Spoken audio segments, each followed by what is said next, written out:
الحمد لله رب العالمين والصلاة والسلام على أشرف الأنبياء والمرسلين وخاتم النبيين سيدنا ونبينا وشفيعنا طبيب نفوسنا وحبيب قلوبنا ومولانا ابو القاسم محمد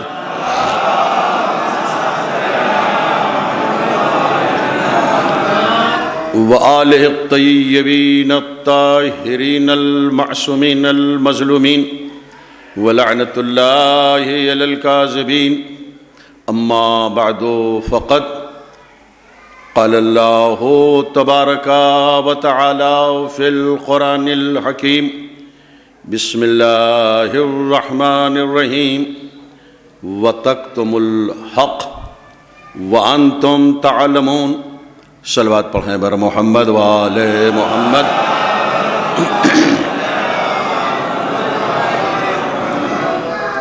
نہایت ہی ذمہ دار اور معتبر سامعین کی موجودگی میں عنوان مجلس ہے حق۔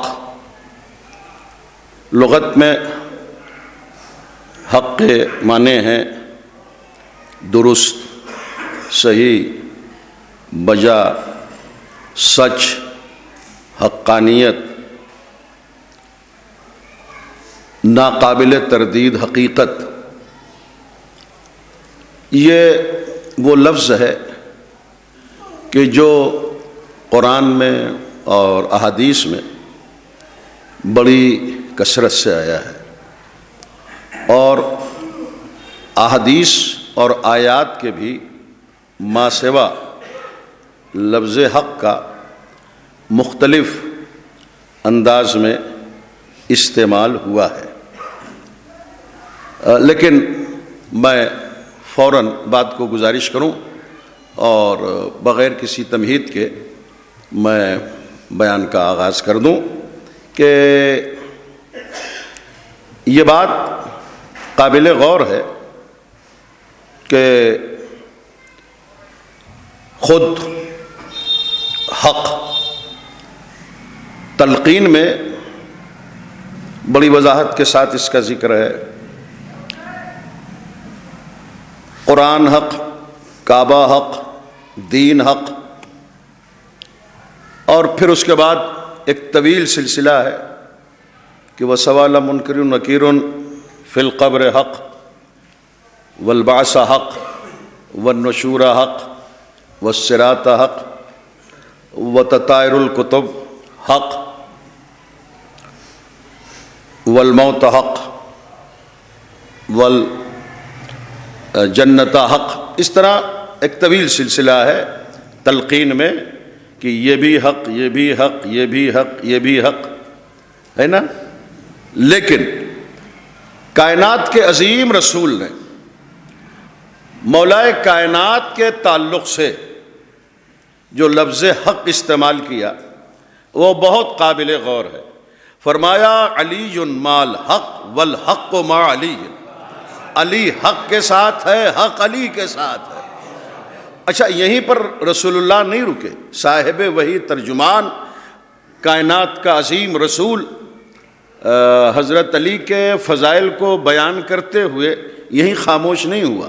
علی مال حق والحق مع علی، اور پھر فرمایا اللہم ادر الحق حیث ما دار، میرے اللہ تو حق کو ادھر ادھر موڑتے رہنا جدھر جدھر علی موڑتا رہے۔ غور فرما رہے ہیں حضرات محترم۔ اور ایک بات یاد رکھیں کہ حق کا جہاں بھی تعارف ہوا ہے آیات میں، احادیث میں یا کسی بھی جہت سے، اس میں کہیں حق کے معنی اللہ نہیں مراد ہے۔ غور فرما رہے ہیں آپ؟ اگر حق معنی اللہ مراد لیا جاتا تو پھر جتنی چیزیں تلقین میں حق ہیں سب اللہ ہو جائیں۔ ذرا غور کرتے جائیں، میرا ساتھ دیتے رہے ہیں نا۔ اگر حق مانے اللہ ہو، پروردگار ہو، تو پھر جتنی چیزیں حق سے تعبیر کی گئی ہیں وہ پروردگار ہو جائیں۔ لفظ حق تنہا اللہ ہونے کی علامت نہیں ہے جب تک اس کے ساتھ اضافت نہ ہو، مثلا حق تعالی. تو ہم جو علی کو حق کہتے ہیں وہ اسی طرح کہتے ہیں کہ جس طرح اور بہت ساری چیزیں حق ہیں. ہمارے حق کہنے سے، علی کو حق کہنے سے کوئی بلا وجہ اس غلط فہمی میں مبتلا نہ ہو کہ ہم علی کو حق کہہ کے اللہ مراد لے رہے ہیں. اس لیے کہ جب لغت میں، قرآن میں، احادیث میں حق کے معنی اللہ ہے ہی نہیں، تو پھر آپ کو یہ سمجھنے کا حق کہاں ہو گیا کہ ہم نے جو علی حق کہا تو آپ نے اسے اللہ مراد لے لیا. ہم اپنے کہنے کے ذمہ دار ہیں، آپ کی سمجھ کے ذمہ دار نہیں ہیں. آپ اوور سمجھیں، آپ زیادہ سمجھنے لگے. ہم تو قول رسول کے تحت، توصیے پیغمبر کے تحت علی کو حق کہہ رہے ہیں. اس سے مراد اللہ نہیں ہے، بالی حق ہے، اور بہت کلیئر الفاظ میں، جس میں نہ کوئی اشتباہ ہے نہ اور کوئی بات گجلک ہے. بہت کلیئر الفاظ ہیں رسول اللہ کے، علی مال حق والحق ما علی. اللہم ادر الحق ہے سو مادار. ادھر ادھر میرے اللہ تو علی کو موڑتے رہنا، جدھر جدھر حق موڑتا رہے. تو اتنی ساری چیزیں ہیں، مگر یہ ارشاد صرف آقا علی کے لیے ہے.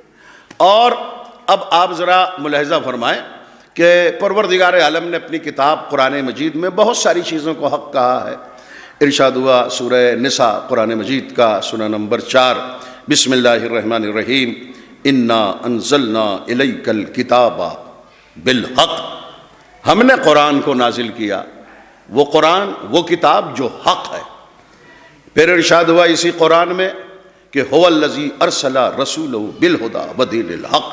وہ اللہ وہ ہے کہ جس نے تمہاری طرف رسول بھیجا ہدایت کے لیے، اور پھر دین بھیجا، مگر ایسا دین بھیجا جو دین حق ہے. یعنی دین کو بھی اللہ نے حق کہا، رسول کو بھی اللہ نے حق کہا. انا ارسلناک الیک رسولا بشیرا ونذیرا. یہ بھی قرآن کی آیت ہے. ہم نے ایسا رسول بھیجا جو حق ہے اور جو بشیر بھی ہے، نذیر بھی ہے. اور پھر اسی طریقے سے مختلف آیات ہیں جس میں حق کا تذکرہ ہے. میرے ذمہ دار سامعین، سن 8 ہجری میں مکہ فتح ہوا. ظاہر ہے کہ عثمان پور کے لوگ اتنا سماعت کی معراج قامتی کا اظہار فرماتے ہیں اور اتنا تیز سماعت کی پرواز کو فلائی کرتے ہیں کہ یہاں یہ کہنے کی ضرورت نہیں ہے کہ توجہ چاہتا ہوں. یہاں الحمدللہ اتنا بھی وقت بچ جاتا ہے کہ جو موڈ بنانے میں خرچ ہوتا ہے نا، تو یہاں موڈ بنانے کی بھی ضرورت نہیں ہے. اور یہاں کوئی تقیہ وقیہ بھی نہیں کرتا کہ خاموش رہے. ظاہر ہے کہ فضائل اہل بیت کو سن کے خاموش رہنا بھی اگر کوئی اپنا مزاج بنا لے تو یہ اس کا عجیب ہی مزاج کہا جائے گا، ہے نا. تو بحمدللہ میرے بہت ذمہ دار سامعین تشریف فرما ہیں. عرض کر رہا ہوں کہ آپ دیکھیں کہ سن 8 ہجری میں مکہ فتح ہوا ہے. یہ مکہ تو فتح ہو جاتا سن 6 ہجری میں، مگر سہیل بن عمر نے جو 10,000 کافروں کا اور مشرکوں کا سردار تھا، اس نے سن 6 ہجری میں جب رسول چلے ہیں مدینے سے مکہ، تو منزل حدیبیہ پر روک دیا ہے. کہا نہیں، ہم آپ کو مکہ نہیں جانے دیں گے. سن 6 ہجری میں حج واجب ہوا ہے. اس سے پہلے امت محمدی پر حج واجب نہیں تھا. اور وہ جو آیت آئی وَلِلَّهِ عَلَى النَّاسِ حِجُّ الْبَيْتِ مَنِ اسْتَطَاعَ إِلَيْهِ سَبِيلًا، یہ سن 6 ہجری میں آیت نازل ہوئی. تو رسول اکرم حج کے ارادے سے چلے ہیں مدینے سے مکہ معظمہ کی طرف. تو پھر منزل حدیبیہ پر روک دیا رسول اللہ کو اور کہا اب آپ کو ہم حج کرنے نہیں جانے دیں گے. وہیں صلح ہوئی جسے صلح حدیبیہ کہتے ہیں. یہ صلح نامہ صلح تو ہوئی ہے، ہو رہی محمد عربی سے اور کافروں سے، مگر یہ کمپرومائز پیپر مرتب کیا ہے حضرت علی نے، اپنے ہاتھ سے لکھا. اور ظاہر ہے کہ ید اللہ جب لکھے تو پھر اس تحریر کی کیا معراج ہوگی، ہے نا. بڑی خوبصورت تحریر ہے صلح حدیبیہ کی. ظاہر ہے کہ صلح حدیبیہ ہمارا موضوع نہیں ہے، لیکن یہ کہ اب جو مولائے کائنات نے یہ صلح حدیبیہ کا جو صلح نامہ لکھا ہے تو اب اس کے نیچے لکھا فقط والسلام محمد رسول اللہ.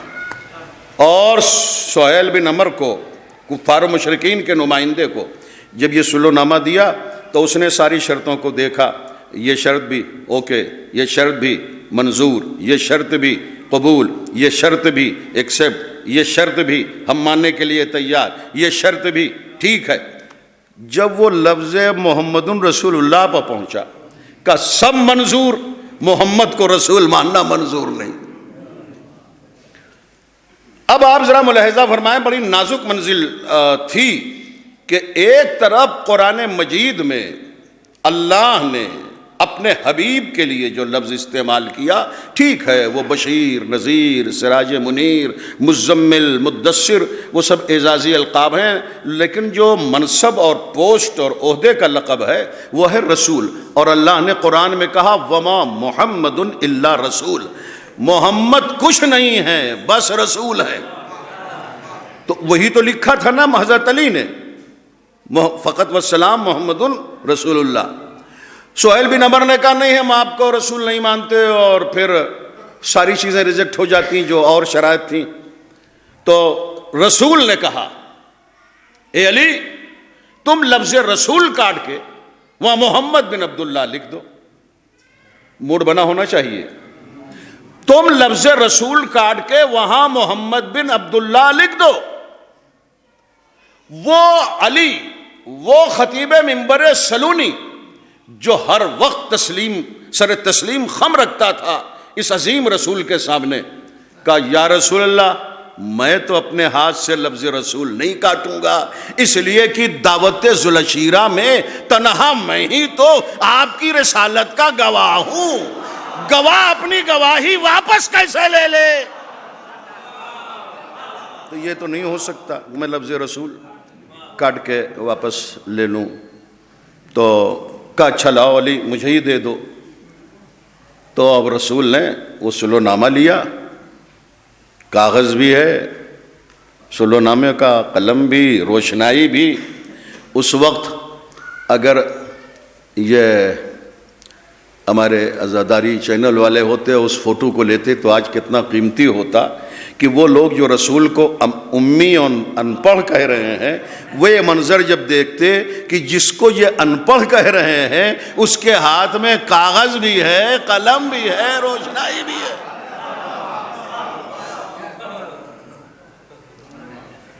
لفظ رسول کاٹ کے محمد بن عبداللہ لکھا رسول نے. آج کا کوئی سرفراہ انسان ہوتا، کوئی سرفراہ رہنما ہوتا تو وہ بزد ہو جاتا. میری پوسٹ ہے، میرا منصب ہے، میرا عہدہ ہے، اللہ نے عطا کیا ہے، اللہ نے اپنی کتاب قرآن میں کہا ہے وما محمد الا رسول، میں کیسے اپنے اس پوسٹ کو، اس منصب کو، اس عہدے کو واپس لے لوں؟ نبی نے کوئی اصرار نہیں کیا، نبی نے کوئی ضد نہیں کی، بڑی خوشی سے لفظ رسول کاٹ کے واپس لے لیا اور محمد بن عبداللہ لکھا. اچھا اگر اصرار کرتے رسول اللہ تو کیا ہوتا؟ بزد ہو جاتے. نہیں میں رسول ہوں تو صلح نامہ پر لفظ رسول رہے گا. تو پھر کیا ہوتا؟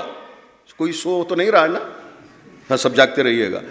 تو یہ میں نے احتیاطاً کہا، بعض لوگ تھوڑا سا توجہ ایکسٹرا حاصل کرنے کے لیے کبھی کبھی آنکھ بند کر لیتے ہیں تاکہ توجہ دو چند ہو جائے، لیکن کم سے کم جس طرح ڈرائیور کے سامنے کسی کا سونا ممنوع ہے اسی طرح خطیب کے سامنے بھی کسی کا آنکھ بند کرنا بہرحال مناسب نہیں ہے. اگر لفظ رسول کاٹ دیتے تو انتشار ہوتا، خون بہتا، خون خرابہ ہوتا، قتل و غارت گری ہوتی. رسول اللہ نے پیغامبر امن انسانیت کے وسیع تر مفاز کے لیے، تحفظ انسانیت کے لیے، امن و امان کے لیے، خون کے نہ بہنے کی خاطر اپنا عہدہ رسالت کا وقتی طور پر واپس لے لیا۔ وقتی طور ہی پر تو قیمتی ہے، اور شاید اگر یہ میں نتیجہ دے سکوں تو آپ لفظ وقتی طور پر کی کچھ قیمت سبحان اللہ اور واہ واہ کی شکل میں ادا کر دیں، حالانکہ وہ میرے نامہ اعمال میں نہیں لکھا جائے گا سبحان اللہ واہ واہ، وہ نیکی لکھنے والا فرشتہ آپ ہی کے نامہ اعمال میں لکھائے گا، مگر ٹھیک ہے ایک مومن کی خوشی یہ ہوتی ہے کہ مومن کا فائدہ ہو۔ تو بہرحال اگر رسول بضد ہو جاتے کہ او سہیل بن عمر تیرے یہ 10,000 کے لشکر میں کیا حیثیت ہے، میں رسول ہوں، میرا یہ منصب ہے، یہ اللہ نے اپنی کتاب قرآن مجید میں مجھے رسول کہا ہے، میں قطعی اسے واپس نہیں لے سکتا، تو وہی قتل و غارت ہوتا، خون بہتا، اور پھر کیا ہوتا یہ کچھ اندازہ نہیں لگایا جا سکتا، مگر اللہ کے بندوں کے تحفظ کی خاطر محمد نے اپنی پوسٹ، اپنی منصب، اپنی رسالت محمد رسول اللہ کو واپس لے کے اپنے ہاتھ سے محمد بن عبداللہ لکھایا۔ اللہ نے آواز دی، میرے حبیب، میرے رسول، میرے کائنات کے لیے رحمت بننے والے پیغمبر، تو نے میرے انسانوں کے، میری مخلوقات کے تحفظ کی خاطر وقتی طور پر اپنا منصب، اپنے عہدے کو واپس لے لیا ہے، تو میں نیتوں کا بہترین انعام دینے والا خدا تمہیں یہ انعام دوں گا کہ اب قیامت تک جہاں جہاں روئے زمین پر میری وحدانیت کا ذکر ہوگا، تمہاری رسالت کا بھی کلمہ پڑھا جائے گا۔ آپ ملاحظہ فرمائیں کہ روئے زمین پر کچھ سسٹم ایسا ہے، یہ تقریباً 211 ممالک جو روئے زمین پر ہیں، یہ کچھ اس طریقے سے طلوع و غروب کا سسٹم ہے کہ ہر وقت کسی نہ کسی ملک میں ہر وقت اذان ہوتی رہتی ہے، کہیں صبح کی، کہیں ظہر کی، کہیں عصر کی، کہیں مغرب کی، کہیں عشاء کی، یعنی کوئی سیکنڈ ایسا خالی نہیں جا رہا ہے کہ جہاں ذکر وحدانیت نہ ہو اور ذکر رسالت نہ ہو، چاہے وہ نماز کی شکل میں ہو، چاہے وہ اذان کی شکل میں ہو، چاہے وہ اقامت کی شکل میں ہو۔ ایک بات میں اور عرض کر دوں، اس وقت بہت زیادہ یہ گزارش نہیں کروں گا کہ آپ اسی وقت سمجھیں، بعد میں سمجھ لیجئے گا، مگر اس وقت قبول کر لیجئے۔ دیکھیں، فساد ہمیشہ باطل ہی سے نہیں ہوتا، فساد ہمیشہ غلطی ہی سے نہیں ہوتا، فساد اور اختلاف اور جھگڑا اور لڑائی ہمیشہ کلمہ باطل ہی سے نہیں ہوتی، بلکہ ناسمجھی کی بنیاد پر کلمہ حق سے بھی وقتی طور پر فساد ہو سکتا ہے۔ تو اگر سامنے والا اتنا ناواقف ہے اور غلط فہمی کا شکار ہے، تو نبی کی ایک سیرت یہ بھی ہے کہ انسانیت کے وسیع تر مفاد میں وقتی طور پر کلمہ حق کو روکا جا سکتا ہے تاکہ انسانیت خون خرابے سے محفوظ رہے۔ تو بہرحال اب یہ کہ سن 6 ہجری ہے، واپس آ گئے، پھر سن 8 ہجری میں مکے سے چلے، مدینے سے چلے ہیں رسول، مکہ پہنچے۔ اب وہ مکے کے پہنچنے کی پوری تفصیلات ہے، اسے عرض نہیں کرنا ہے، مگر یہ عرض کروں کہ خانہ کعبہ میں 360 بت تھے۔ 360 بت تھے، کیا 361 62 63 نہیں ہو سکتے تھے؟ یہ 360 ہی کیوں تھے؟ اصل میں عرب میں قبیلے ہی 360 تھے، اور ہر قبیلے کا ایک بت تھا۔ مکہ مرکز عبادت تھا، تو ہر ایک عبادت کرنے والے نے اپنا بت کعبے میں رکھا تھا۔ یہ قبیلے جرہم کا بت، یہ قبیلے اوس کا بت، یہ فلاں قبیلے کا بت ہے نا، ہر قبیلے کا بت تھا۔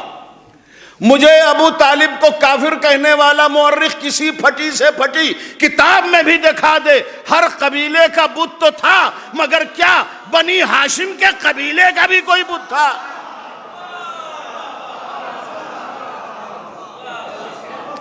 جبکہ حضرت ابو طالب تو کعبے کے متولی تھے، اس وقت کلید بردار کعبہ تھے، مگر قبیلے بنی ہاشم کا کوئی بت خانہ کعبہ میں نہیں تھا۔ ہاں بھائی تھوڑا سا آ جائیے تاکہ گنجائش ہو جائے۔ صلوات ہی پڑھ لیجئے بر محمد وآل محمد۔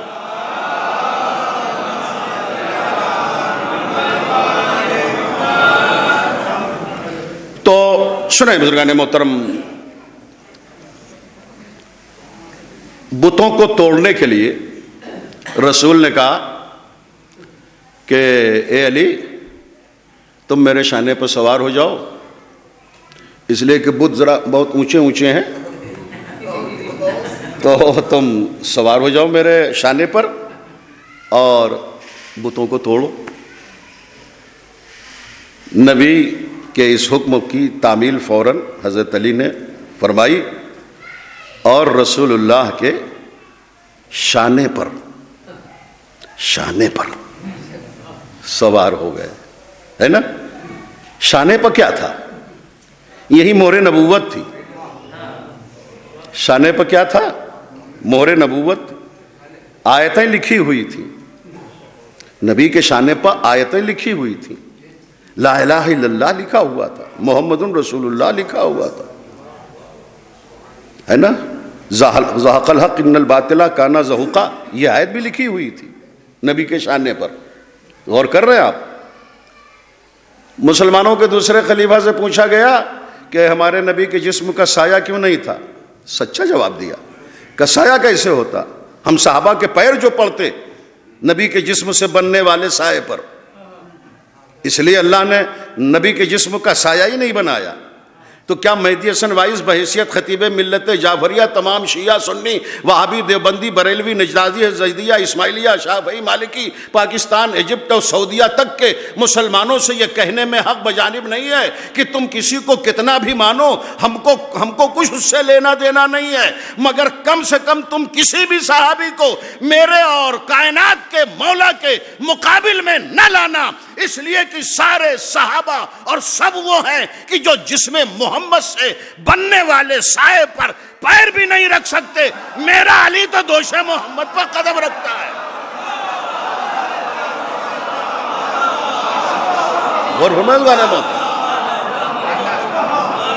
سوار ہو گئے علی دوش رسول پر۔ اب سوال ہوا، رسول نے سوال کیا علی تم کتنا اپنے کو بلند پا رہے ہو؟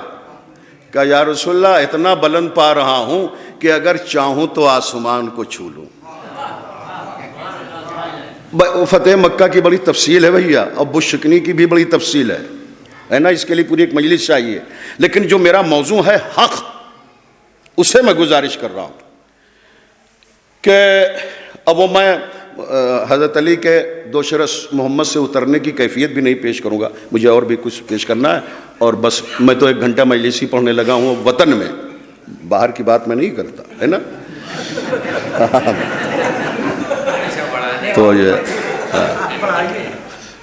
تو بزرگان محترم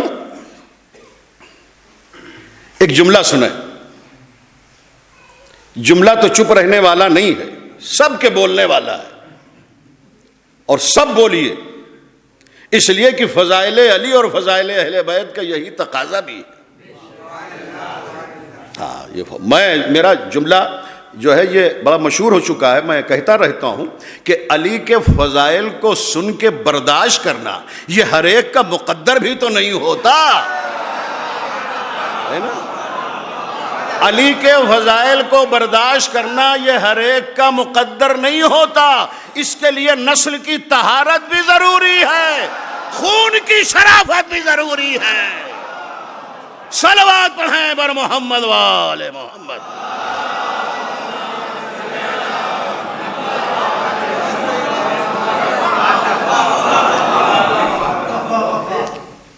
بہت سے فضائل اہل بیت ایسے ہیں کہ جو کہے جاتے ہیں شیعہ مگر نہیں برداشت کر پاتے، اور جو کہے جاتے ہیں اہل سنت وہ ہضم کر لیتے۔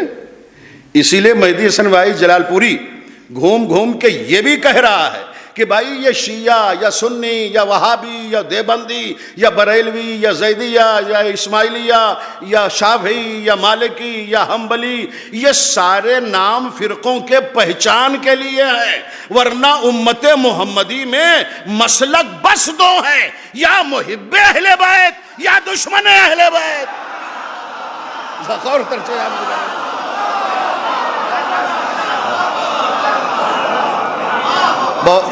بہت شکریہ بزرگان محترم۔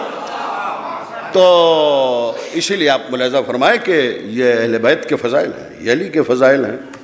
اور اب وہ جملہ کہ جس پہ میں یقین رکھتا ہوں، 100% یقین رکھتا ہوں کہ سب چہکیں گے، سب بولیں گے، اگر کوئی نہیں بولے تو یہ اس کی اپنی قسمت ہی ہو سکتی ہے، میرا کوئی کمال نہیں ہے، یہ میرا کوئی کمال نہیں ہے۔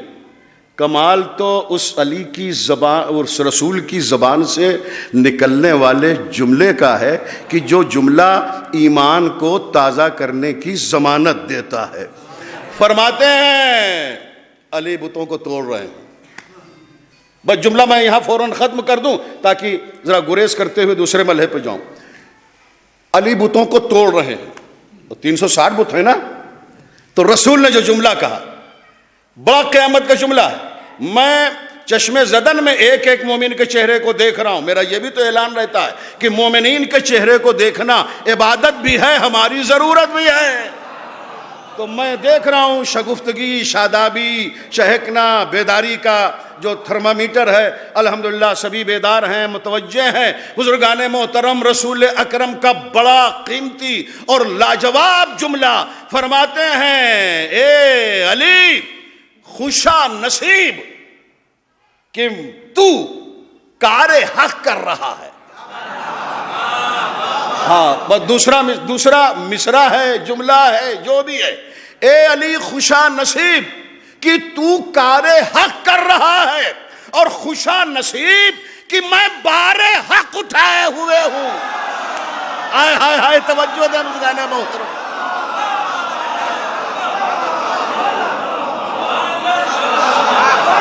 خوشا نصیب کہ تو کار حق کر رہا ہے، اور اپنے لیے کہا خوشا نصیب میرا کہ میں بار حق اٹھائے ہوئے ہوں۔ علی کی ولایت بھی حق، علی کی امامت بھی حق، علی کا ہر منصب حق، اور علی اپنے وجود کے اعتبار سے حق ہے، ورنہ رسول یہ کیسے کہتے کہ میں بار حق اٹھائے ہوئے ہوں۔ غور فرما رہے ہیں محترم۔ تو علی کا وجود حق ہے، علی کی ذات حق ہے، علی کا جسم حق ہے، علی کا سراپا حق ہے، علی کی آنکھ حق ہے۔ ارے عین اللہ حق نہ ہو تو پھر کون سی آنکھ حق ہوگی؟ علی کا کان حق ہے، اذن اللہ نہ حق ہو تو پھر کس کا کان حق ہوگا؟ علی کی زبان حق ہے، لسان اللہ نہ حق ہو تو پھر کس کی زبان حق ہوگی؟ علی کا بازو حق ہے، اور جنب اللہ حق نہ ہو تو پھر کیا ہوگا؟ علی کا نفس حق ہے، نفس اللہ نہ حق ہو تو پھر کس کا نفس حق ہوگا؟ تو علی کا پورا وجود حق ہے، علی حق ہے۔ لیکن جب ہم علی حق کہتے ہیں تو اس کہنے سے اللہ مراد نہیں ہوتا، جب تک ہم حق کے ساتھ تعالی نہ لگائیں۔ حق ایک کامن لفظ ہے، غور فرما رہے ہیں محترم۔ اور یہ حق جو ہے وہ تلقین کا حوالہ بھی دیکھیں، زیارت جامعہ میں بھی دیکھیں، مفاتیح الجنان میں اٹھا کے دیکھیں کہ اس حق کو، یا قرآن کی آیتوں کو اٹھا کے دیکھیں۔ قرآن کی تو درجنوں آیت ہیں، میں نے آیت زیادہ پڑھی نہیں، لیکن آئیے دیکھیں بزرگان محترم، علی کا منصب حق، علی کی امامت حق، علی کا وجود حق، علی کا عہدہ حق، علی کی ولایت حق۔ سن 35 ہجری تک خود ساختہ خلافتیں چلیں، ہے نا؟ سن 35 ہجری میں ہزاروں کا مجمع آیا علی کے سامنے، یا علی ہاتھ بڑھائیے کہ ہم آپ کے ہاتھ پر بیعت کریں۔ تو علی نے تو انکار کیا نا، علی نے بڑی بے نیازی سے کہا میری خلافت پر بیعت کی کیا ضرورت ہے، رہنے دو مجھے۔ یہ بیوقوف کہتے ہیں کہ علی اگر اپنا حق سمجھتے خلافت وغیرہ تو تلوار اٹھاتے. ارے خلافت کے لیے وہ کیا لڑے گا؟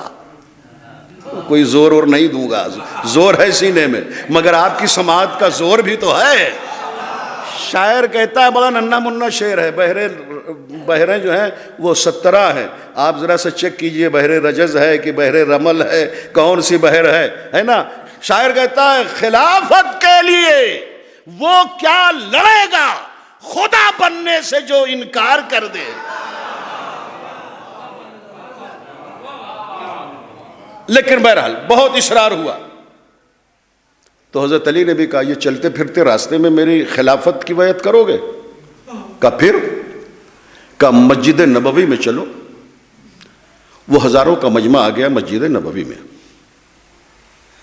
اور مولا نے پہلے زینے کو طے کیا، دوسرے زینے کو طے کیا، تیسرے زینے کو طے کیا. سبھی ماشاءاللہ چاق چوبند ہیں. مجھے معلوم ہے کہ سرکاری چھٹی بھی چل رہی ہے تو کسی کو بہانہ نہیں ہے کہ خدا آفس میں تھے اور اسکول میں تھے اور تھک گئے جاتے ہوئے آتے ہوئے. اب اگر کسی تھکن کو وہ اظہار کر رہا ہے تو وہ ایک بھرتی کی تھکن ہوگی، وہ حقیقی تھکن نہیں ہوگی. بہت بس میں دیکھ رہا ہوں گھڑی کو اور آپ حضرات میری طرف متوجہ ہیں. بزرگان محترم، قابل غور بات یہ ہے کہ علی نے تینوں زینوں کو چھوڑا اور چوتھے زینے کو بھی چھوڑ کر علی وہاں بیٹھے جہاں رسول بیٹھا کرتے تھے. امت جو آئی تھی وہ سمجھ رہی تھی ہمارے فلاں اس زینے پر تھے، اس کے بعد دوسرے زینے پر، اس کے بعد تیسرے زینے پر. تب کوئی زینہ نہیں تھا، وہ چوتھا زینہ خالی تھا، اس کے اوپر تو رسول بیٹھتے تھے عرشہ منبر پر. تو سوچا تھا کہ علی وہیں بیٹھ جائیں گے. علی نے وہ زینہ بھی چھوڑ دیا. آئے تھے چوتھا خلیفہ بنانے، مگر یہ علی کا تدبر تھا علی وہاں بیٹھے جہاں رسول اللہ بیٹھا کرتے تھے، اور وہیں بیٹھ کے خطبہ دیتے تھے، وعظ فرماتے تھے، نصیحتیں کرتے تھے. تو اب یہ ظاہری خلافت ہے نا، یہ ظاہری خلافت ہے. جو واقعی خلافت ہے وہ تو کبھی علی سے چھن ہی نہیں سکتی نا. بھائی وہ غدیر میں جب اعلان ہوا ہے من کنت مولا و فاز علی مولا کا، تو مبارکباد سب کو دینا تھا. تو پھر رسول بیٹھے تھے، حضرت علی کے پہلو میں ایک سفید پوش انسان آیا اور حضرت علی کو خطاب کر کے کہا السلام علیکہ یا رابع الخلفاء، اے چوتھے خلیفہ آپ کو ہمارا سلام ہو. اب علی خاموش ہیں. رسول نے کہا کہ جواب کیوں نہیں دیتے علی؟ کہ میں چوتھا خلیفہ تم کب ہوں؟ کہ ترتیب قرآنی کے اعتبار سے تم چوتھے ہی خلیفہ ہو. پہلا خلیفہ آدم، انی جاعل فی الارض خلیفہ. دوسرا خلیفہ داؤد، یا داؤد انا جعلناک خلیفۃ فی الارض. تیسرا خلیفہ ہارون، وقال موسیٰ لأخیہ ہارون اخلفنی فی قومی، اور من کنت مولا ہو فہذا علی المولا. تو بزرگان محترم، ہم بھی چوتھا خلیفہ مان سکتے ہیں، بس مسلمان ترتیب بدل دے، ہے نا. تو ورنہ تو خلافت جو ہے وہ حضرت علی خلیفہ تھے ہمیشہ سے، ہیں، رہیں گے. اور خلیفہ ہی بات تھوڑی ہے، نہیں. دیکھیں مقولہ ہے الحق یعلو ولا یعلی علیہ. حق کی خاصیت یہ ہے کہ حق خود بلند ہوتا ہے. حق اپنے بلند ہونے میں کسی بیساکھی کا محتاج نہیں ہوتا، کسی الیکٹرانک یا پرنٹ میڈیا کا محتاج نہیں ہوتا. یہی تو وجہ ہے کہ آپ دیکھیں کہ 1400 سال سے، بالخصوص معاویہ کے عہد میں 70,000 ممبروں سے، اور اس کے بعد بھی متوکل اور مامون اور بنی امیہ اور بنی عباس، اور اب تک مختلف علاقوں میں کاغذ، علی کے خلاف قلم، علی کے خلاف حکومت، علی کے خلاف تخت، علی کے خلاف تاج، علی کے خلاف مورخ، علی کے خلاف تاریخ، علی کے خلاف درہم، علی کے خلاف دینار، علی کے خلاف ریال، علی کے خلاف نمازی، علی کے خلاف داڑھی، علی کے خلاف ٹوپی، علی کے خلاف شیروانی، علی کے خلاف ندوہ، علی کے خلاف ان تمام علی کی مخالفتوں کے بعد میرا مولا، آپ کا مولا، ساری کائنات کا مولا، آدم کا مولا، نوح کا مولا، یوسف کا مولا، یعقوب کا مولا، دردائل کا مولا، اسماعیل کا مولا، یوسف کا مولا، جناب عیسیٰ موسیٰ کا مولا، فطرس کا مولا، دردائل کا مولا، جبریل کا مولا، اسرائیل کا مولا، حور و غلمان کا مولا، اہل زمین کا مولا، اہل آسمان کا مولا، اصحاب کا مولا، تابعین کا مولا، تبع تابعین کا مولا، نمازیوں کا مولا، روزے دار کا مولا، ہمارا علی کل بھی علی تھا، آج بھی علی ہے، کل بھی علی رہے گا۔ آپ ذرا لغت میں علی کے معنی دیکھیں، علی کے معنی ہی یہ ہے جو ہر بلندی سے بلند ہو اسے علی کہتے ہیں۔ علی سے بلند کوئی چیز نہیں ہے۔ ایک ذرا صلوات پڑھیں تو میں ذرا ذہن کو حاضر کروں بر محمد۔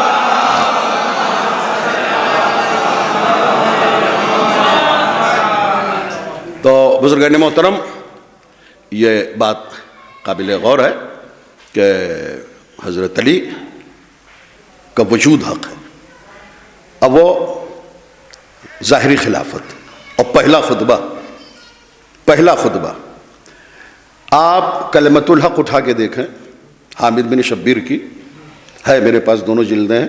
انہوں نے بڑی تفصیل سے حضرت علی کے پہلے خلفاء کے پہلے خطبے کو بہت ہی فراخ دلی سے اپنی کتاب میں لکھا ہے۔ اب وہ ظاہر ہے کہ خطبہ تو طویل ہوتا ہے نا، میں جھلکیاں دے رہا ہوں۔ حضرت علی کے پہلے جو 3 خلفاء گزرے، کسی نے کہا کہ کاش میں جنگل میں اگنے والی گھاس ہوتا، لوگ مجھے چر لیتے۔ بھائی حقیقت ہے۔ کسی نے کہا کہ کاش میری ماں نے مجھے پیدا ہی نہ کیا ہوتا۔ کسی نے کہا ارے مجھے خلیفہ بنا دیا، مجھ سے زیادہ تو گھر میں بیٹھی ہوئی عورتیں شریعت کی عالمہ ہیں۔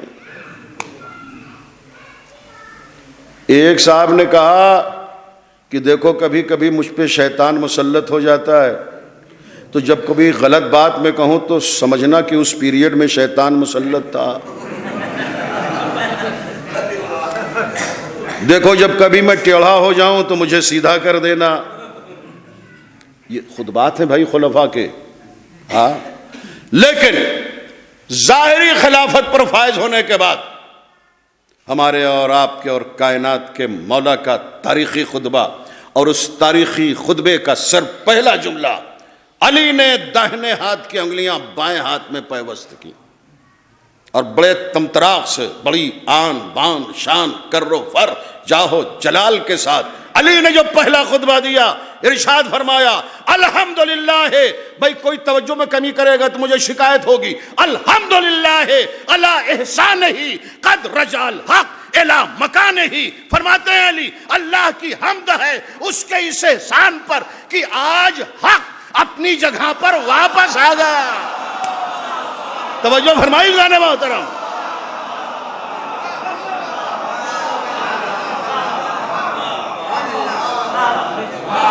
رجع الحق الی مکانہ، آج حق اپنی جگہ پر واپس آ گیا۔ تو علی کا صرف علی کا وجود بھی حق ہے، علی کا منصب بھی حق ہے، علی کی ولایت بھی حق ہے، علی کی امامت بھی حق ہے، علی کا سراپا حق ہے۔ علی حق کے سوا کچھ نہیں ہے، علی بس حق ہے۔ علی ایسا حق ہے کہ جس کو سوچو کم مانو زیادہ۔ دماغ کی رگیں چٹک جائیں گی، علی کو سمجھنے کی کوئی کوشش کرے گا، پھر وہ انکار کر دے گا علی 40 جگہ دعوتوں میں کہاں شریک ہوئے، کیسے ہو سکتا ہے، پاسبل نہیں ہے نا۔ تو علی وہ مظہر العجائب ہے. مظہر العجائب کے معنی ہی یہ ہے کہ جو عجیب ہو اسے مظہر العجائب کہتے ہیں. تو اس حقیقت کو سمجھیں. تو اچھا ایک بات یاد رکھیں کہ یہ پورا سلسلہ حق ہے. علی بھی حق، وہ تلقین میں خود ہی ہے پورے سلسلے امامت کو حق کہا ہے نا. پھر بعد میں وہ 10 چیزیں ہیں کہ والباس حق والصراط حق والنشور حق وسوال منکر نکیر فی القبر حق والموت حق، ہے نا. پہلے دین حق، کعبہ حق، ہے نا، قرآن حق. اور صرف یہی نہیں کہ یہ کہا ہو رسول نے علی مال حق والحق مالی، یہ بھی قول موجود ہے رسول کا، علی مال قرآن والقرآن مالی. علی قرآن کے ساتھ ہے، قرآن علی کے ساتھ ہے. اور اب وہ شاعر انقلاب جوش ملیح آبادی نے کہا تھا کہ ہم ایسے اہل نظر کو ثبوت حق کے لیے اگر رسول نہ ہوتے تو صبح کافی تھی، ہے نا. خیر صبح کی اپنی ایک ویلو ہے، اور قرآن میں بھی ارشاد ہے کہ والصبح اذا تنفس، قسم ہے صبح کی جب وہ سانس لیتی ہے. شمس تبریز نے کہا یہ اللہ نے ایک استعارہ دیا ہے صبح کے سانس لینے کا، اور دراصل مقصد یہ ہے کہ اللہ نے قسم صبح کی اس لیے کھائی کہ اذا تنفسا یہ محبت علی کا دم بھرتی ہے. مگر پھر ایک شاعر نے کہا کہ نہ مسجدیں، نہ مدارس، نہ فلسفہ، نہ کلام. میں ہی پڑھوں گا، آپ چاہے سبحان اللہ کہیں یا نہ کہیں. نہ مسجدیں، نہ مدارس، نہ فلسفہ، نہ کلام، ثبوت حق کے لیے بس حسین کافی ہے.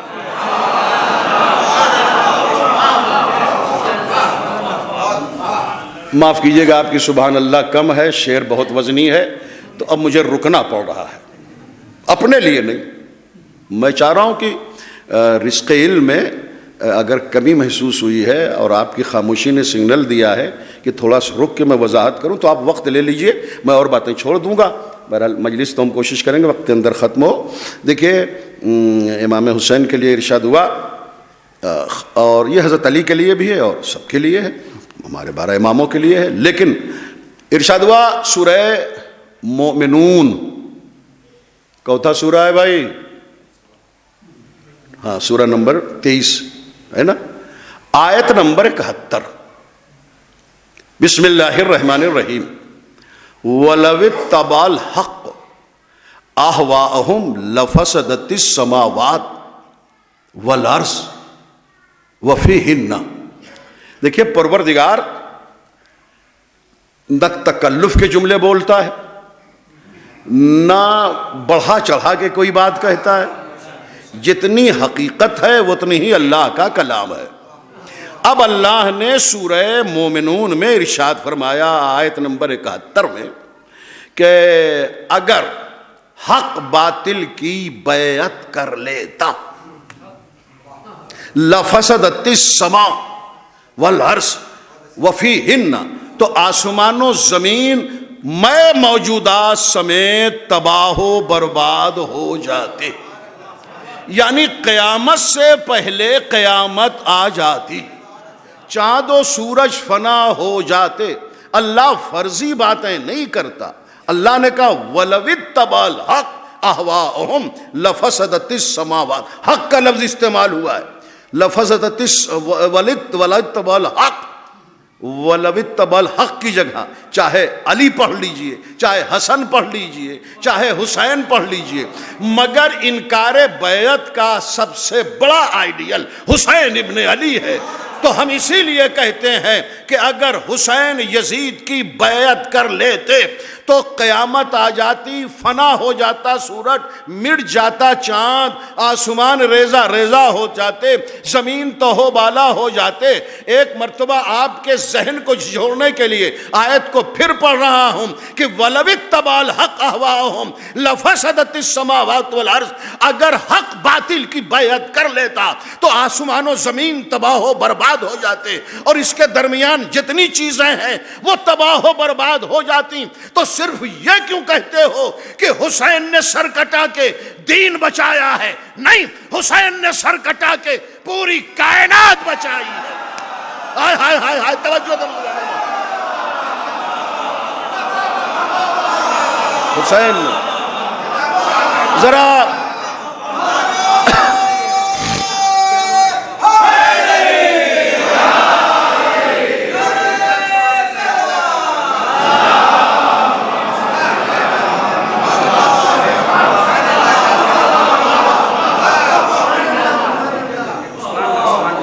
حسین بھی حق، امام سجاد بھی حق۔ وقت بہت تیز گزر رہا ہے، آ جاؤں امام زمانہ پر۔ ہمارے آخری امام کے، ہمارے غیب کے ساکن امام کے اقوال و ارشادات بہت کم ہیں، اس لیے کہ غیب کے پردے میں چلے گئے 5 سال کی عمر مبارک میں، تو بہت مختصر اقوال سامنے ہیں، یعنی انگلیوں پر گن لیجیے۔ حضرت علی علیہ السلام کے اقوال کئی ہزار ہیں،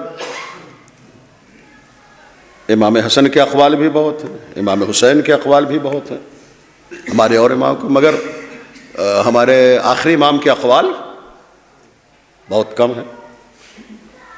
کچھ اقوال یاد ہیں، ہم اس امام کے عہد میں ہیں جو زندہ امام ہے، ہمارا موجودہ امام ہے، تو کم ہیں تو اقوال وہ کم ہی تو جاننا چاہیے نا بھائی، معلوم ہے؟ چلیں ایک آدھ تو سنا دوں۔ مولا فرماتے ہیں امام زمانہ عجل اللہ تعالی فرجہ الشریف،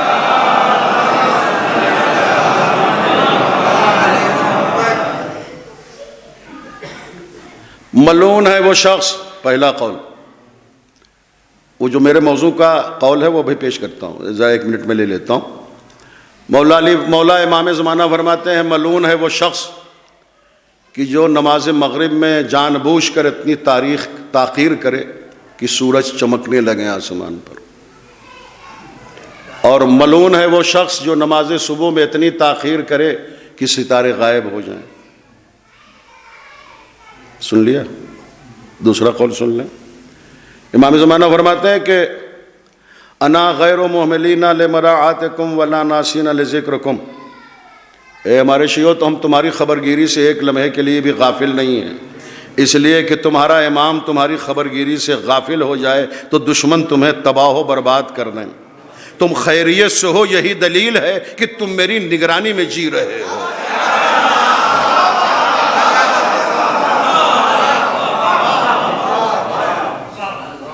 اور ہم تم کو یاد کرتے ہیں، وَلَا نَاسِينَ لِذِكْرِكُمْ، ہم تمہیں بھولتے التے نہیں کبھی، تم بھول جاؤ یہ تمہاری بدقسمتی ہے، ہم نہیں کبھی بھولتے، یہ امامت کی ذمہ داری ہے کہ امام تمہیں نہ بھولے، ہے نا؟ تو اور بھی اقوال ہیں، بہت 6-7 اقوال ہیں، مگر اب میں اپنا جو میرا موضوع ہے اس میں عرض کروں۔ آپ حوالہ دیکھنا ہو جو قول پیش کر رہا ہوں امام زمانہ کا، وہ بحر الانوار کی جلد نمبر 53 جلد نمبر، اور آیت اللہ علامہ حسن ابتہی کی کتاب آئینہ نفس، دونوں کتابیں ہیں میرے غریب خانے پر، آئینہ نفس بھی ہے اور بحر الانوار بھی ہے۔ تو امام زمانہ فرماتے ہیں کہ الحق معنا، حق بس ہمارے ساتھ ہے، حق بس ہمارے ساتھ ہے۔ اس کے آگے بھی ایک جملہ ہے، خیر ماشاءاللہ ہمارا وطن عزیز عقیدت اور عقیدے کے لحاظ سے اتنا فریش اور صاف ہے کہ ان جملوں کا استقبال کرے گا۔ جملہ پورا کر دیتا ہوں، یہ میرے موضوع سے الگ ہے، ورنہ میں تو یہی کہنا چاہ رہا تھا کہ بس امام کا بھی یہ قول ہے کہ الحق معنا، حق ہم اہل بیت کے ساتھ ہے، حق کو کہیں اور نہ تلاش کرنا، حق کو تلاش کرنا ہے تو میرے جد علی کا دامن تھامنا، محمد کا دامن تھانا، علی حسن کا دامن تھانا۔ پھر فرمایا ہے، دونوں کتابوں میں حوالے موجود ہیں، اور وہ آپ چاہیں تو فوٹو کاپی بھی میں بھیج سکتا ہوں واٹس ایپ پر آپ کے. فرماتے ہیں کہ نحنو صنائع ربنا والخلق بعد صنائعنا، اللہ صرف ہم 14 کا خالق ہے، باقی ساری کائنات کے ہم اہل بیت خالق ہیں. مجھ کو لگتا ہے کچھ گھبرا ابھرا رہے ہیں نا. خیر، تو سورہ قاف میں بھی ارشاد ہوا، سورہ قاف ارشاد ہوا. دیکھیں، ہم اہل بیت کو کبھی خالق نہیں کہتے، خالق ہونا ان کی خصوصیت اللہ کی جانب سے دی ہوئی ہے، مگر خالق تو اللہ ہے نا. ارشاد ہوا سورہ قاف، سورہ نمبر 50، بسم اللہ الرحمن الرحیم. وَلَقَدْ خَلَقْنَا السَّمَاوَاتِ وَالْأَرْضَ وَمَا بَيْنَهُمَا فِي 6 أَيَّامٍ وَمَا مَسَّنَا مِنَ اللُّغُوبِ. ہم نے آسمانوں کو اور زمین کو اور اس کے بیچ جو کچھ ہے، فی 6 ایام، 7 دن میں خلق کیا، 6 دن میں خلق کیا. فی 6 ایام، اتنا کہنا کافی تھا. کہہ رہا وما مسنا من اللغوب، مگر تھکاوٹ مس بھی نہیں ہوئی ہم سے، ہم تھکے نہیں 6 دن میں اتنی بڑی کائنات کو خلق کر کے، ہم تھکے نہیں. میں یہ کہوں کہ صاحب یہ دلی سے امریکہ ڈائریکٹ فلائٹ 17 گھنٹے کی، مگر جہاز تھکا نہیں. ہاں، تو وہ میں کئی مرتبہ جا چکا 17 گھنٹے والی فلائٹ پر، یا لندن 8.5 گھنٹے کی فلائٹ، اس پہ بھی ڈائریکٹ فلائٹ اور رک کے بھی ہے، اور دونوں سلسلے میرے سفر میں ہو چکے ہیں. تو میں یہ کہوں صاحب یہ لندن 8.5 گھنٹے میں دلی سے فلائٹ گئی، مگر جہاز تھکا نہیں. تو لوگ کہیں گے یار یہ کتنے بیوقوف مولانا ہے. ارے کہیں جہاز وہاز تھکتا ہے؟ تھکن کا تعلق تو جسم سے ہے. میں نے کہا صاحب یہ پشپک ٹرین جو ہے لکھنؤ سے بامبے ویٹی 36 گھنٹے تک چلتی رہی، مگر یہ ٹرین تھکی نہیں. ارے مولانا مہدی حسن، وہ تھکان کا تعلق ٹرین اور انجن اور لوہے سے کہا ہے؟ تھکان کا تعلق جسم سے ہوتا ہے، بدن سے ہوتا ہے. بھیا جب اللہ جسم ہی نہیں رکھتا تو یہ کیوں کہہ رہا ہے کہ ہم تھکے نہیں؟ اس کا مطلب یہ ہے کہ کائنات کو خلق کرنے والے کچھ صاحبان جسم ہیں، کام ان کا ہے، خالق وہ ہے. توجہ فرمائی گانے محترم. کچھ گھبراہٹ وبراہٹ دور ہوئی کہ اور دور کرو. بہت بہت شکریہ. پروردگار آپ سب کو سلامت رکھے اور ہر طرح کی خوشیوں سے مالا مال رکھے. تو بزرگان محترم، اچھا ہاں ایک بات اور سن لیں، بات تو آ گئی ہے کہ خالق بس اللہ ہے، فقط اللہ ہے، خالق صرف اللہ ہے. لیکن مسٹر گبن کا ایک قول پیش کر دوں کہ نہج البلاغہ میں مسٹر گبن جو علی کا تخلیق کائنات کا پہلا خطبہ پڑھتا ہے تو کہتا ہے کہ علی نے تخلیق کائنات پر اتنی وسیع و عریض روشنی ڈالی ہے. سورج کی خلقت، چاند کی خلقت، ہواؤں کی خلقت، پہاڑ کیسے بنا، ہوائیں کیسے وجود میں آئیں، درخت کیسے بنے، دریا کیسے جاری ہوئے، بغیر میخوں کے یہ آسمان کیسے ہے. تو وہ کہتا ہے کہ میں، عیسائی مورخ ہے، کرسچن رائٹر ہے، وہ کہتا ہے کہ میں علی کا تخلیق کائنات والا پہلا خطبہ پڑھ کے میں مسٹر گبن یہ کہنے پر مجبور ہوں. مسٹر تو میں کہہ رہا ہوں، کوئی شخص اپنے کو مسٹر یا جناب نہیں کہتا. وہ کہتا ہے میں گبن یہ کہنے پر مجبور ہوں کہ علی نے تخلیق کائنات کو اتنی روشنی دی، اتنی وسعت دی، اتنا تفصیلی بیان دیا کہ میں گبن یہ کہنے پر مجبور ہوں کہ یا تو ساری کائنات علی کے سامنے بنی ہے یا علی نے کائنات بنائی ہے.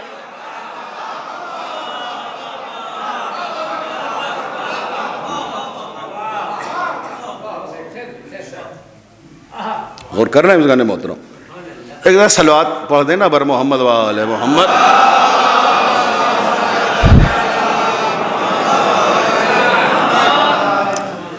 میں دعا گاؤں کے پروردگار انجمن ظفر الایمان کے صاحب بیاس مجتبیٰ حسین مرحوم کو بھی جوار معصومین میں جگہ مرحمت فرمائے، درجات کو بہت بلند فرمائے۔ کیا کہنا، ایک بڑا شریف النفس انسان، میں کیا بتاؤں، میں یہ بات کہنے میں حق بجانب ہوں کہ بہت سے لوگ ہوتے ہیں جو بس آدمی بن کے جیتے ہیں اور آدمی بن کے اس دنیا سے چلے جاتے ہیں، انہیں انسان بننے کا شرف حاصل نہیں ہوتا۔ اور یہی شکوہ کیا ہے مرزا اسد اللہ خان غالب نے بھی، گرچہ دشوار ہے ہر کام کا آساں ہونا، آدمی کو بھی میسر نہیں انسان ہونا۔ جو صرف اب دیکھیں، وہ مولا علی کا بھی ارشاد ہے نا، بڑا قیمتی ارشاد ہے۔ دیکھیں جب میں سکون سے پڑھوں دھیمی ہی آواز میں تو یہ نہ سوچیں کہ وہ ایک جملہ ہے، نہیں، کبھی کبھی دھیمی آواز میں بھی میرا جملہ حملہ ہی ہوتا ہے نا۔ یہ تو خطابت کا آہنگ ہے، ذاکری کی نشب و فراز ہے۔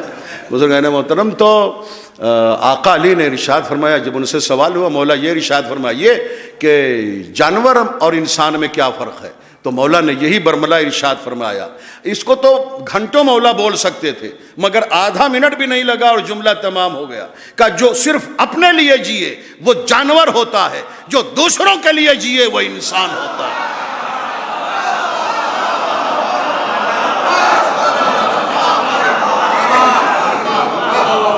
ہر انسان کو چاہیے کہ وہ اگر مرنے کے بعد کچھ جینا چاہتا ہے، اس کا ذکر باقی رہے، تو وہ صرف اپنے لیے نہ جیے۔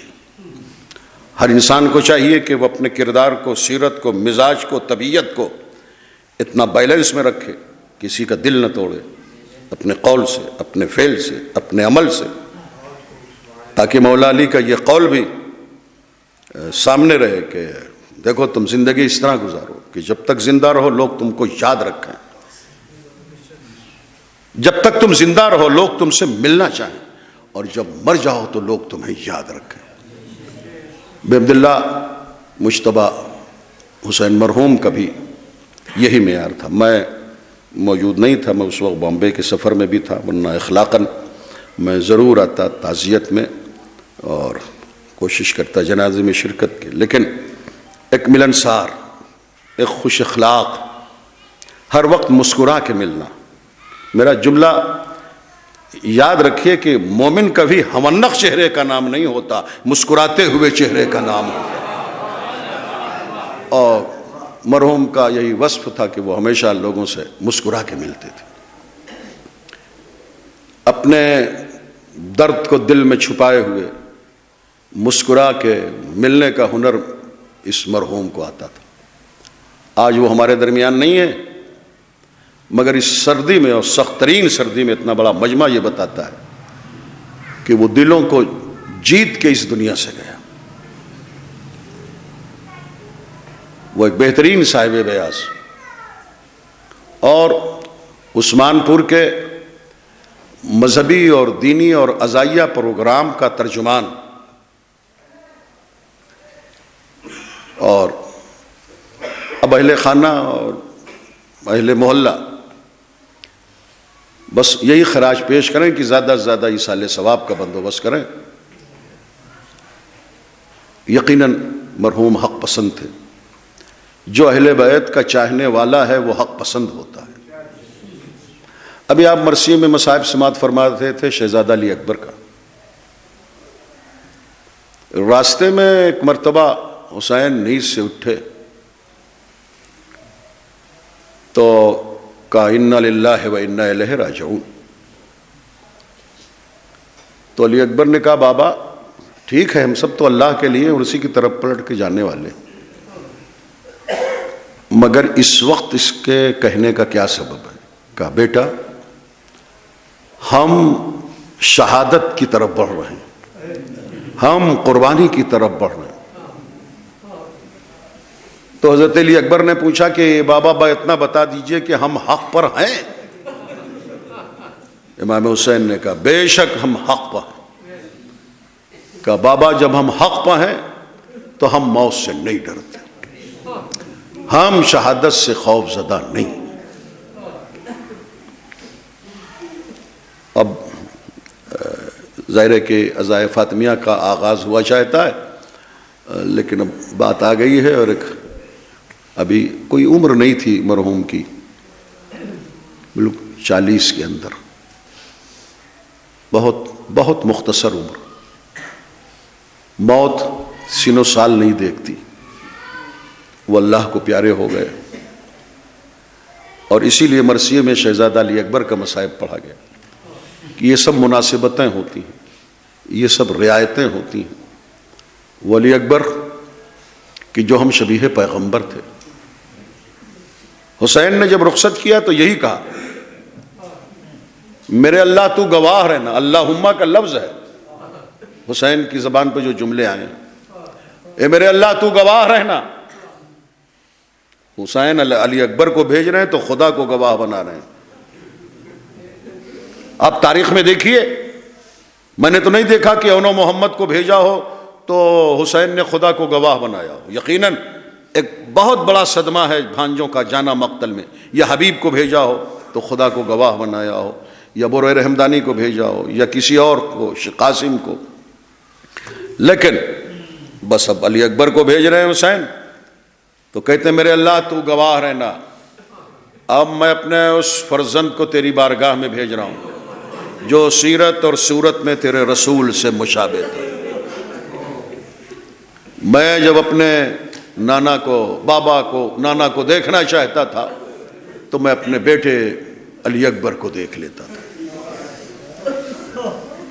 بیٹا جاؤ جاؤ میرے لال، مگر ایسا کرنا کہ جب تک سامنا رہے بوڑھے باپ کو مڑ مڑ کے دیکھتے رہے۔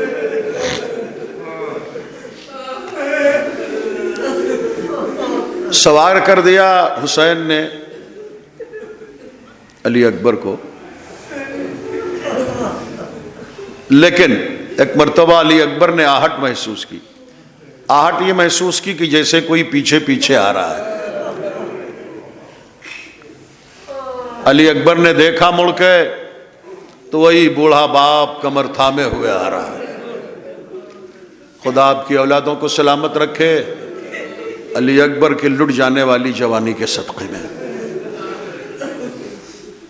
حسین سے خطاب کر کے علی اکبر کہتے ہیں، بابا آپ واپس جائیں، آپ تو مجھے اجازت دے چکے، آپ تو مجھے رخصت کر چکے، اب پیچھے پیچھے کیوں آ رہے ہیں؟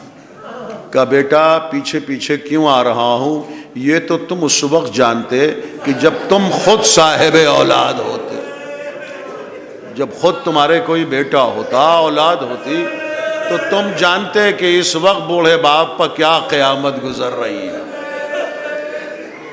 جزاکم اللہ خیر الجزا۔ بابا واپس جاؤ، جاؤ بابا واپس، یہ مناسب نہیں ہے کہ جوان بیٹا گھوڑے پر سوار ہو اور بوڑھا باپ پیدل چلے۔ تو حسین نے پھر سمجھانے کی کوشش کی بیٹے کو، بیٹا کوئی بات نہیں، مجھے چلنے دو پیچھے پیچھے۔ اب تاریخ میں یہ ہے کہ علی اکبر گھوڑے سے اتر آئے اور باپ کو سینے سے لگایا، ایک لفظ کہا خاموشی سے، حسین نے سنا، اور وہ لفظ یہ تھا، بابا آپ کو دادی فاطمہ کی قسم واپس چلے جاؤ۔ بس اب یہ محترم نام جو حسین نے سنا، واپس ہو گئے، ایک بلندی پر کھڑے ہو گئے۔ علی اکبر جنگ کر رہے ہیں۔ تاریخ میں یہ ہے کہ 80 دشمنوں کو واصل جہنم کیا، اور 80 دشمنوں کو واصل جہنم کیا۔ ادھر خیمے کے در پر کھڑی ہوئی علی اکبر کی ماں ام لیلہ تھی، اور حسین ایک بلندی پر کھڑے تھے، بیٹے کی جنگ دیکھ رہے تھے۔ ایک مرتبہ حسین کے چہرے کا رنگ بدل گیا۔ ام لیلہ نے گھبرا کے آواز دی، میرے وارث میرا بچہ خیریت سے ہے؟ ام لیلہ ابھی تک تو تیرا بیٹا اکبر خیریت سے ہے، مگر ایک بڑا بہادر آ گیا ہے مقابل میں، جاؤ بیٹے کی خیریت کی دعا مانگو خیمے میں، اس لیے کہ میں نے نانا سے اکثر سنا ہے کہ نانا یہ فرماتے تھے کہ ماں کی دعا اولاد کے حق میں اللہ بہت جلد قبول کرتا ہے۔ ام لیلہ خیمے میں آ گئیں، ابھی تو سر پر چادریں بھی ہیں، پھر خیمے کا پردہ بھی ہے۔ جناب ام لیلہ نے آواز دی، شہزادی زینب، شہزادی ام کلثوم، شہزادی رقیہ، رباب، فضہ، عاتقہ، لبابہ، سکینہ، سب کو بلایا اور سر کے بال کھولے اور بس کہا میں دعا کروں تم آمین کہو۔ ام لیلہ کے جملے بڑے قیامت کے تھے، اے یوسف کو یعقوب سے ملانے والے پروردگار، میرے یوسف علی اکبر کو مجھ سے ملا دے۔ ابھی دعا کے فقرے تمام نہ ہوئے تھے کہ علی اکبر مقتل میں آئے واپس۔ 11 شعبان المعظم تاریخ ولادت ہے شہزادہ علی اکبر کی،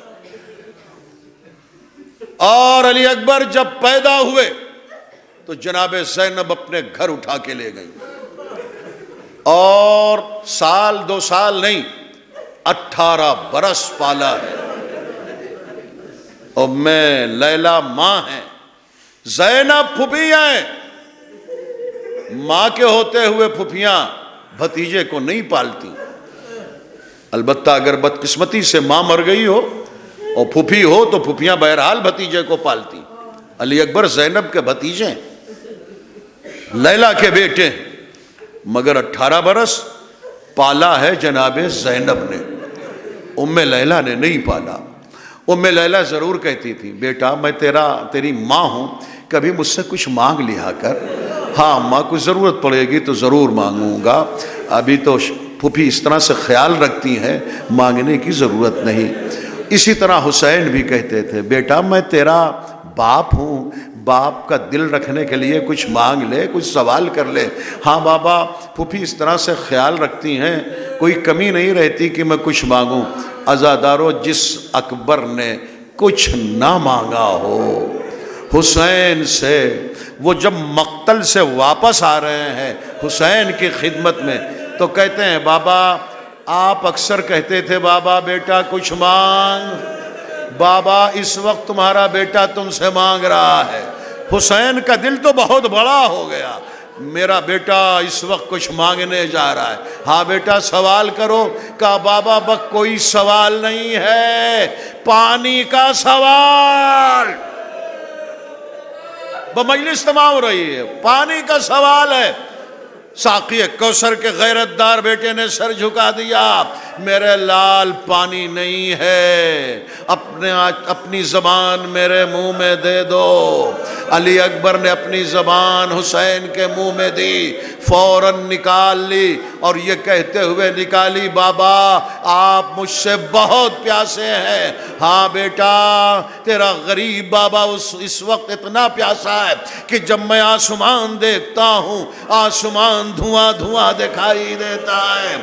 عزادارو مبارس طلبی ہوئی، علی اکبر دوبارہ مقتل میں واپس آئے۔ اب جو مقتل میں واپس آئے ابن انس نے چھپ کے نیزہ مارا، نیزہ علی اکبر کے سینے کی پسلیوں کو توڑتا ہوا کلیجے میں پیوست ہو گیا، درد اتنا بڑھا علی اکبر گھوڑے سے گرے، آواز دی بابا گھوڑے سے گر گیا۔ حسین نے مرثیہ پڑھا اور یہ مرثیہ پڑھتے ہوئے مقتل میں چلے کہ یا بنی علی الدنیا بعدک الوفا، میرے لال اب تیرے بعد جینے کا مزہ نہیں رہ جائے گا۔ ہاں عزادارو اب جو علی اکبر آئے بیٹے کے پاس، جوان بیٹا ایڑیاں رگڑ رہا تھا۔ حسین نے کہا بیٹا تیرا بابا آیا ہے اور تم ایڑیاں رگڑ رہے ہو، میرے لال کوئی وصیت کوئی تمنا؟ ہاں بابا 2 تمنا ہے، ایک تو 28 رجب کو جب مدینے سے چلا تھا تو اپنی بہن صغرا سے وعدہ کیا تھا کہ میں آؤں گا مدینے، بابا مدینے نہیں پہنچ سکتا لیکن میں اپنی بہن صغرا کو دیکھنا چاہتا ہوں۔ حسین نے کہا بیٹا میں خدا کی حجت ہوں روئے زمین پر، میں امام وقت ہوں، یہ کوئی مشکل کام نہیں، بیٹا امامت والی ان 2 انگلیوں کے بیچ میں دیکھ۔ عزادارو علی اکبر نے امامت والی 2 انگلیوں کے بیچ میں دیکھا تو صغرا گھر کی چوکھٹ پر منہ رکھے روتی ہوئی کہہ رہی تھی بھیا کب آؤ گے، بہن انتظار کر رہی ہے۔ عزادارو علی اکبر نے ایک آنکھ کھینچی، بہن آخری سلام قبول کر لے، اب میرا دم نکلنے والا ہے۔ عزادارو اب کہتے ہیں علی اکبر کہ بابا مجھے خیمے میں پہنچا دو، میں بہن سے مل لوں، ماں کو سلام کر لوں، پھوپھی سے گفتگو کر لوں۔ کہا بیٹا دونوں ہاتھ میری گردن میں ڈالو۔ علی اکبر نے بایاں ہی ہاتھ حسین کی گردن میں ڈالا، چند قدم لے کے چلے زمین پر لٹا دیا۔ کہا بیٹا جب تک دونوں ہاتھ میری گردن میں نہ ڈالو گے مکمل سہارا نہیں ملے گا۔ کہا بابا مگر دونوں ہاتھ کیسے ڈالوں؟ ایک ہاتھ سینے پر ہے۔ کہا بیٹا سینے میں کیا بات ہے؟ کہا یہی پسلیوں کو توڑتی ہوئی نیزے کی یعنی کلیجے میں پیوست ہو گئی۔ میرے لال ذرا ہاتھ تو ہٹاؤ۔ اکبر نے ہاتھ ہٹایا، حسین نے جھک کے دیکھا، نیزے کی یعنی کلیجے میں پیوست نظر آئی۔ حسین نے کیا کیا؟ آستین سمیٹی، گھٹنا کربلا کی زمین پر رکھا، ایک مرتبہ نجف کا رخ کیا۔ ایک کائنات کے مشکل کشا بابا آ جاؤ کربلا کے مقتل میں، تیرا بیٹا سب سے بڑا امتحان دے رہا ہے۔ ایک مرتبہ منا کا رخ کیا، دادا ابراہیم ذرا کربلا کا رخ کر کے دیکھو، تم نے جب بیٹے اسماعیل کی قربانی دی تھی تو تمہاری آنکھ پر پٹی بدھی تھی، آج میری آنکھ پر پٹی نہیں بدھی ہے۔ عزادارو حسین نے جو ہاتھ ڈالا کوشش ہے کہ نیزے کی انی نکل آئے، مگر عزادارو تیسرا جھٹکا دیا، نیزے کی انی کے ساتھ اکبر کا کلیجہ نکل آیا۔ علی اکبر نے کہا بابا منہ پھیر لو، دادا جام کوثر لیے کھڑے ہیں، میرا دم نکل رہا ہے۔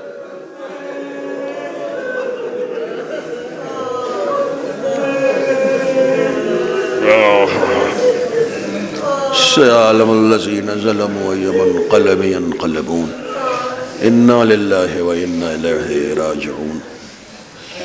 یا اللہ شہزادہ علی اکبر کی شہادت کا صدقہ ہم سب کے گناہوں کو معاف فرما، ہماری توبہ کو قبول فرما، جو بیمار ہیں انہیں شفائے کاملہ اور عاجلہ عطا فرما۔ ذکر محمد و آل محمد علیہ السلام کرتے رہنے کے لیے تمام صاحب بیاض افراد، نوحہ خان، مرثیہ خان، خطبہ اور ذاکرین اور تمام مومنین کو صحت و سلامتی عطا فرما۔ کرونا وائرس کا جو ادھر حالیہ زور ہے پروردگار، اس کا جلد از جلد وجود امام عصر کی برکت سے خاتمہ فرما۔ یا اللہ جتنے بھی مومنین اور مومنات باہر ہیں سب کی جو حاجتیں ہیں، مرادیں ہیں، دعائیں ہیں، انہیں شرف قبول عطا فرما، امام کے ظہور میں تعجیل عطا فرما، ہمارا شمار ان کے اعوان و انصار میں فرما۔ اللہم تقبل منا انکا انت السمیع العلیم۔ سورہ حمد اور 3 مرتبہ سورہ توحید کی تلاوت فرما کر مجتبیٰ حسین مرحوم ابن عامر مرحوم کی روح کو بخش دیں۔